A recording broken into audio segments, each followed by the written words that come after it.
പ്രിയമുള്ളവരെ, MS വ്ളോഗേഴ്സിൻ്റെ പുതിയൊരു വീഡിയോയിലേക്ക് നിങ്ങൾക്ക് സ്വാഗതം. തീർച്ചയായിട്ടും നമ്മൾ കഴിഞ്ഞ കുറച്ച് ദിവസങ്ങൾക്ക് മുമ്പ് തായ് മൂസ എന്ന് പറയുന്ന വാഴയെക്കുറിച്ച് നമ്മൾ പരിചയപ്പെടുത്തിയിരുന്നു. അതിൻ്റെ കൊല ഞങ്ങളിന്ന് വെട്ടുകയാണ്.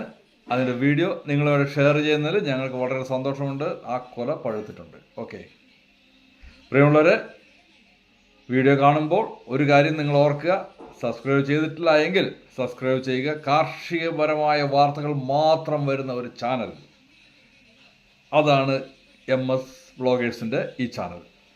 അത് നിങ്ങൾക്ക് കാർഷികപരമായിട്ട് അറിവുകൾ ധാരാളമായിട്ട് നൽകും. അതുപോലെ സർക്കാരിൻ്റെ കാർഷിക അറിയിപ്പുകൾ നൽകും. ഈ കാര്യങ്ങളെല്ലാം ലഭിക്കണമെങ്കിൽ നിങ്ങൾ ഈ ചാനൽ സബ്സ്ക്രൈബ് ചെയ്യുക. ഒപ്പം തന്നെ ആ ബെല്ലൈക്കൺ കൂടി ഞെക്കുക. Okay, thank you. പ്രിയമുള്ളവരെ, നമസ്കാരം. MS വീഡിയോസിൽ നമ്മൾ പരിചയപ്പെടുത്തിയ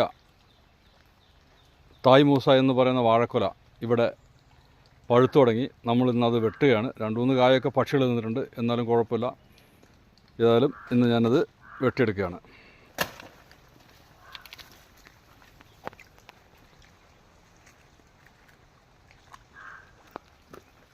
പ്രിയമുള്ളവരെ, ഇതാണ് നമ്മുടെ ആദ്യത്തെ തായ് മൂസ കൊല. ഓക്കെ, നമ്മളത് വെട്ടിയെടുത്തിട്ടുണ്ട്. ഞാനിതിനകത്തുനിന്ന് ഒരു പഴം ഏതായാലും തിന്നാൻ തീരുമാനിച്ചിട്ടുണ്ട്. അത് നോക്കാം നമുക്ക്. പ്രിയമുള്ളവരെ, നമ്മുടെ തായ് മൂസ എന്ന കൊല നമ്മൾ വെട്ടി സാമാന്യം പഴുത്ത ശേഷമാണ്, പഴുപ്പ് തുടങ്ങിയ ശേഷമാണ് വെട്ടിയത്. കുറച്ചൊക്കെ കിളികൾ നിന്നിട്ടുണ്ട്, എന്നാലും കുഴപ്പമില്ല. സാമാന്യം നല്ല കായാണ്.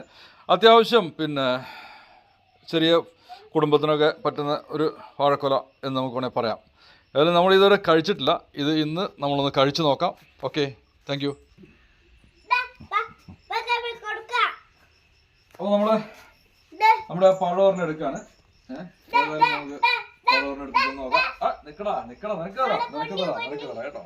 ഓക്കെ, നമ്മളിത് നമുക്ക് തിന്ന് നോക്കാം.